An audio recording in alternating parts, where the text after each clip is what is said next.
Bienvenue à La Barre Haute, le podcast où je me donne comme défi de vulgariser différents concepts liés à la performance physique et personnelle. Je me nomme Michael Cyr et je suis kinésiologue de formation. Mon but est de vous offrir les outils et le courage nécessaires pour vous aider à sortir de votre zone de confort et mieux vous préparer selon vos propres objectifs. Que ce soit par la science, mon expérience et celle de mes invités, j'espère transmettre un désir de progresser tout en créant une forme d'apprentissage autant physiquement que mentalement. Sans plus attendre, merci et bienvenue à La Barre Haute.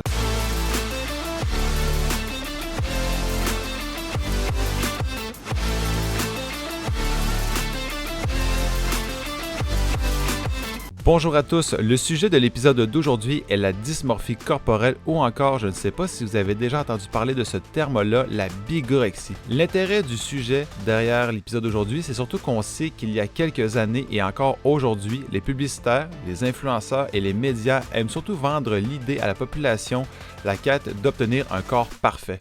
La vente de programmes en ligne ou encore la vente de suppléments, la musculature des vedettes de films d'action, les compétitions de fitness sont des exemples qu'une part de la population ont à cœur ce genre de modèle d'obtenir le Saint Graal. Obtenir un corps athlétique est loin d'être une mauvaise chose en soi. Par contre, l'importance qu'on attribue à ce genre d'objectif peut être un problème à considérer. Je ne sais pas si vous avez déjà entendu parler de la bigorexie. Entre autres, la bigorexie ou la dysmorphie corporelle est une insatisfaction obsessionnelle de son apparence qu'on le retrouve principalement chez les gens qui pratiquent le bodybuilding. On peut aussi la qualifier d'addiction envers l'entraînement musculaire. On sait qu'à peu près 10 à 15% des sportifs de haut niveau ou qui pratiquent des sports intenses peuvent être touchés. Cet épisode a pour objectif de vous faire prendre conscience de ce type de trouble qui n'est pas officiellement reconnu et ainsi qu'être vigilant. Les points qui vont être traités aujourd'hui sont les causes de la bigorexie, les effets psychologiques, physiques et sociaux, les recours et possibles conseils et sur comment trouver la bonne limite. Je tiens surtout à mentionner que je ne suis aucunement un expert en la matière, c'est simplement une mise en bouche ou plutôt un résumé du sujet en tant que tel. Si vous voulez en apprendre davantage par rapport à ça, je vous conseille de consulter des professionnels dans le domaine, que ce soit au niveau comportemental, au niveau psychologique aussi. Les sources dans lesquelles je me suis servi pour préparer l'épisode seront bien sûr dans la description, donc vous pourrez les consulter à votre guise.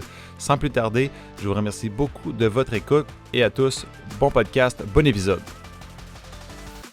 C'est maintenant parti pour le premier point dans lequel on va énumérer les causes de la bigorexie. Ce qui est intéressant à noter, c'est que selon les ressources que j'ai utilisées pour le podcast d'aujourd'hui, c'est que certaines disciplines sportives sont surtout reconnues pour être beaucoup plus à risque de développer une addiction à l'entraînement, à l'activité physique ou au sport en général. On parle entre autres des sports d'endurance. On pourrait énumérer entre autres la course à pied ou le jogging, la marche rapide, la randonnée ou encore surtout la pratique du vélo. Au niveau des sports qui développent surtout l'image corporelle. Donc, on sait que la bigorexie, c'est entre autres une insatisfaction au niveau du corps aussi qui est créée. On parle dans les différents sports ou les différentes disciplines sportives, la danse, la gymnastique, le patinage artistique en tant que tel. Donc, on voit que c'est vraiment des activités qui sont plus à caractère artistique que d'équipe ou encore de combat, etc.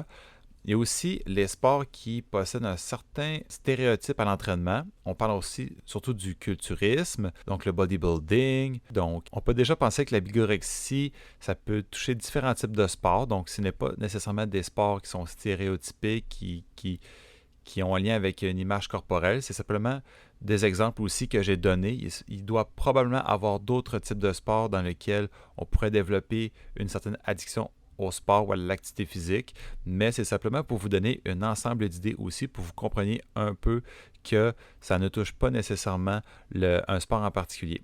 Pour ce qui est des causes de la bigorexie, ce qui est intéressant de noter, c'est qu'on recherche, en fait, quand on parle de bigorexie, c'est qu'on parle surtout d'addiction au sport. Donc, il y a quelque chose qu'on recherche par rapport à la pratique intensive d'un sport en général. La première cause qui pourrait expliquer l'avènement ou plutôt le développement de la dysmorphie corporelle serait la sécrétion d'endorphines. On sait déjà que la pratique régulière d'un sport ou d'une activité physique produit des hormones qui sont dopaminergiques, donc qui donnent un effet apaisant ou qui sont euphoriants. On parle surtout des activités intenses comme les circuits, les sprints, les sports de puissance. Donc, ces sports-là ou ces activités-là, mais ils procurent davantage des effets qu'une activité moindre comme la marche en général. On pourrait aussi qualifier dans les causes de la bigorexie l'aspect psychologique. Donc, on sait que l'activité physique en général, ça permet de soulager le stress, donc de réduire les symptômes ou les signes de stress, l'anxiété ou une douleur qui est antérieure aussi. On sait, on ressent en fait ces effets-là, donc ça pourrait expliquer en tant que tel pour qu'on recherche constamment à pouvoir réduire le stress par l'activité physique. On n'ira pas trop en détail non plus, vu que je ne suis pas psychologue et que je ne traite pas nécessairement les troubles, les aspects psychologiques d'un problème ou d'une personne en général. On n'ira pas trop en détail là-dessus. Une des prochaines causes qui pourrait expliquer l'avenue de la bigorexie, ou plutôt le trouble, serait le complexe d'Adonis. En d'autres termes, ce serait le but ultime de rechercher le corps parfait. Donc, ça vient beaucoup troubler ou plutôt modifier notre comportement qui est socio-psychologique. Donc, tout ce qui est rapport avec le social, donc les sorties avec les amis ou quoi que ce soit, et encore une fois, l'aspect psychologique derrière ça aussi qui vient être altéré, disons. Par rapport à ça, la consommation de dérivés de testostérone ou de stéroïdes. Donc, on recherche un but précis. Des fois, avec la consommation de testostérone, on vient troubler un petit peu les hormones qui nous servent régulièrement dans le corps. Donc déjà, on peut voir que s'il y a un trouble au niveau hormonal, ça pourrait être potentiellement une des causes. C'est sûr qu'on n'ira pas trop en détail non plus là-dessus, mais c'est juste pour vous donner un ensemble d'idées que les causes peuvent être différentes et aussi le type de sport en général peuvent expliquer en fait le développement du trouble qui est la bigorexie. Nous allons maintenant passer au prochain point dans lequel je vais énumérer les effets qui sont psychologiques, physiques et sociaux de la bigorexie. Pour ce faire, je vous ai préparé un beau petit tableau dans lequel j'ai structuré les exemples, ou plutôt les signes et symptômes des 3 effets que je vais énumérer. Donc, je l'ai fait de manière séparée, donc je l'ai nommé. On s'entend que ce ne sera pas vraiment beaucoup d'explications, mais c'est juste pour vous faire un petit wrap-up, un petit résumé, en fait, de différents aspects, de différents symptômes qu'on peut retrouver au niveau psychologique, physique, social, ou plutôt social. Au niveau psychologique, on parle en premier lieu qu'on a certains symptômes de sevrage. Donc, on se sent un peu plus irritable, on a moins d'énergie, beaucoup plus fatigué. Donc, c'est intéressant de prendre ça en compte. Le prochain point, c'est au niveau de l'humeur. Donc, au niveau de la tristesse, on ressent un petit peu plus de culpabilité, de ne pas aller à s'entraîner, on se sent mal. En même temps, ce qu'on peut remarquer aussi, c'est qu'on crée un certain rituel à l'entraînement. Donc, par exemple, typique comme ça, avant de partir au gym, m'entraîner, mais je prépare mon petit shake de protéines à tel moment, à telle période, à telle heure. Ensuite, je mets mes chaussures de sport, je prépare mon sac. Donc, je fais tout le temps le même type de rituel. À la limite, quasiment mettre le même vêtement, les mêmes vêtements, la même playlist de musique. Donc ça, c'est des exemples de rituels. Et bien sûr, chacun ses rituels. Donc on n'est pas là pour juger. Un autre aspect, un autre effet psychologique, justement, c'est qu'on crée une obsession, en fait, à l'objectif fixé, juste à la pratique du sport. Donc, ça devient une obsession en soi. En même temps, il n'y a plus rien d'autre. Donc, on pourrait subir ou plutôt vivre certains symptômes de dépression également. Donc, c'est pas mal tout au niveau psychologique. Au niveau physique, ce que j'ai ressorti de mes lectures, les effets qu'on pourrait retrouver, c'est qu'on augmente surtout le risque de blessure. Donc, on veut s'entraîner beaucoup plus, on passe beaucoup d'heures à l'entraînement. On s'entend que plus on crée un volume important et on crée une haute intensité à l'entraînement, mais le risque de blessure est beaucoup plus élevé. On peut aussi remarquer une prise de masse qui est trop grande. Quand on parle de trop grande aussi, c'est en fonction de nous comment on se perçoit. Donc, on se perçoit un peu plus maigre dans le miroir, comparativement, mettons, à d'autres personnes qui trouvent qu'on est vraiment bien bâti, bien musclé. Donc, nous, on veut rechercher toujours aller atteindre un certain niveau de gainage musculaire, donc un certain gain musculaire. On s'entend que dans ce temps-là, on crée probablement plus de risques et notre prise de masse est beaucoup plus grande que ce qu'on perçoit en tant qu'individu.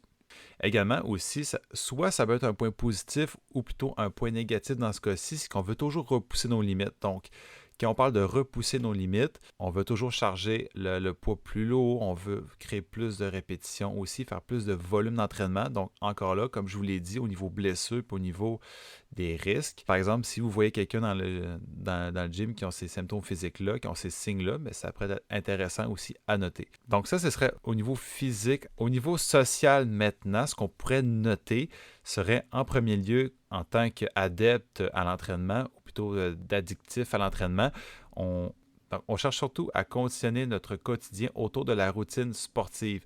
À telle heure, je me lève pour faire telle affaire, je mange tel déjeuner, ainsi de suite. Après ça, je vais travailler. Oh, rendu à 10 heures, je prends mon chèque de protéines ou je prends, par exemple, mes vitamines. À midi, je vais m'entraîner. Après ça, je retourne travailler à 1 heure. Après ça, je finis mon chiffre de travail jusqu'à 4 à 5 heures. Je retourne m'entraîner par la suite. Je prends mon souper. Après ça, je vais dormir, prendre ma douche, bien sûr. Donc, la routine, elle devient très stricte. On cherche surtout à la respecter le plus possible. Par contre, ce qui est quand même, ce que je pourrais qualifier quand même d'aspect négatif à ça, c'est qu'on tend à délaisser toutes les autres activités sociales. Donc, on voit de moins en moins notre famille, nos amis, on va moins manger au restaurant, ou plutôt plus du tout.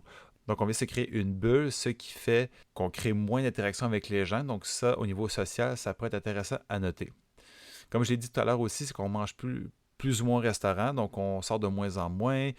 Ça peut créer aussi de l'absentéisme au travail, donc probablement dans les cas un petit peu plus extrêmes. Ce serait à prendre en considération si vous considérez, par exemple, qu'une une personne dans votre entourage à s'absente au travail, puis quelqu'un qui manifesterait certains signes que j'ai nommés, ce serait intéressant de prendre ça en considération aussi. Au niveau des jeunes, on pourrait aussi voir un certain décrochage scolaire, donc que notre vie, en fait, est vraiment autour du sport, autour de l'entraînement. Donc, on prend moins de temps aux autres aspects plutôt scolaires, donc à la préparation des examens, à l'étude. Et le dernier point, c'est surtout au niveau du fait que nos dépenses, en général, tournent souvent autour de l'objectif, ou plutôt de l'addiction à un sport ou l'activité physique en général. Donc, l'ensemble de nos finances irait là-dedans. C'est sûr que si on prend un moment pour y réfléchir, on voit que les risques quand même de s'endetter peuvent être un petit peu plus grands et le risque qu'on n'ait aucun placement ou très peu de placement rendu à la retraite, ça peut être à prendre en considération. Donc encore là, c'est sûr qu'il peut y avoir d'autres explications, d'autres effets dans les 3 sphères de santé, donc psychologique, physique et sociale, mais si j'avais à faire l'ensemble aussi, on en aurait pour plusieurs minutes encore. Donc, c'est simplement pour vous faire prendre en considération que si vous voyez ces signes-là ou que vous-même, vous les avez en ce moment, vous ne les avez pas encore ressentis, ben, prenez-vous peut-être un petit 2-3 minutes juste pour faire le point. Ça pourrait peut-être vous aider à prendre en considération votre addiction au sport ou encore aider quelqu'un que vous connaissez qui pourrait aussi potentiellement avoir cette certaine addiction-là. Il est maintenant temps de discuter des possibles recours que vous pouvez utiliser ou encore quelques conseils que je pourrais vous donner. Bien sûr, ce point-là sera très court étant donné que je ne suis pas un expert dans le domaine, puis bien sûr, je pense que je l'ai déjà dit quelques fois dans le podcast. C'est simplement un petit rappel aussi des services qui pourraient potentiellement vous aider. Essayez peut-être de faire vos recherches si jamais vous en avez besoin ou que vous constatez justement que vous avez besoin d'une aide supplémentaire. Dans les recours possible qu'on pourrait utiliser serait faire appel à des thérapies du comportement avec des spécialistes dans le domaine. Donc là, on pourrait faire appel entre autres à des spécialistes de la thérapie comportementale. On pourrait parler avec des psychiatres qui sont spécialisés en addictologie, des psychologues sportifs également, parce qu'étant donné que l'addiction est dans le sport, c'est quand même pertinent de faire appel à des professionnels dans le domaine sportif ou dans le domaine comportemental mental. Et un autre point qu'on pourrait prendre en considération serait aussi d'appliquer certaines techniques de relaxation. Par exemple, un très bon outil qu'on pourrait utiliser, que j'utilise régulièrement quand je donne des exercices de relaxation pour mes clients, qui serait entre autres la cohérence cardiaque. Donc, c'est super simple, c'est que dans le fond, qu'on ferme les yeux, on prend 5 secondes où on inspire en gonflant l'abdomen. Donc, on commence maintenant à inspirer 5 secondes. Donc, 1, 2, 3, 4 et on expire 5 secondes. Donc, 4, 3, 2, 1 et on recommence le même rythme pendant un total de 5 minutes. En faisant cette méthode-là, donc on vient à peu près aller chercher 30 respirations totales. Ce qu'on peut utiliser, par exemple, dans cette méthode-là, serait tout simplement de visualiser qu'à chaque inspiration, on vient soulever une petite balle ou une petite boule vers le haut et à l'expiration, pendant 5 secondes, on descend tranquillement la petite boule et on répète l'exercice pour les 5 minutes suivantes.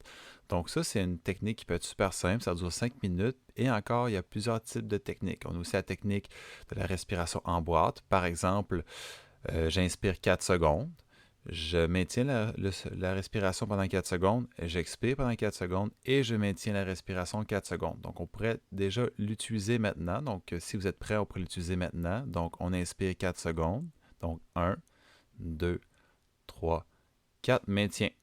2, 3, 4, on souffle. 4, 3, 2, 1, maintien. 4, 3, 2, 1 et on recommence. Donc ça peut durer à peu près 2 à 3 minutes et on peut augmenter aussi le temps dans lequel on fait nos inspirations, nos maintiens de respiration et ainsi de suite. Donc j'ai déjà deux conseils, deux petits trucs comme ça pour la respiration. Il y a également plein d'autres méthodes pour la relaxation.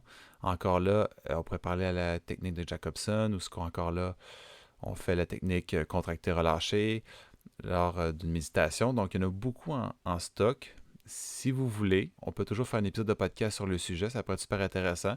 Puis peut-être potentiellement faire appel à des spécialistes de la relaxation ou de la respiration. S'il y avait vraiment quelque chose à retenir de ce troisième point, c'est surtout qu'il y a plusieurs recours, il y a plusieurs techniques disponibles. C'est simplement de trouver ce qui fait chaussure à son pied, tout simplement de faire des essais et des erreurs. Puis ça, c'est aussi pratique, peu importe la situation, peu importe l'objectif.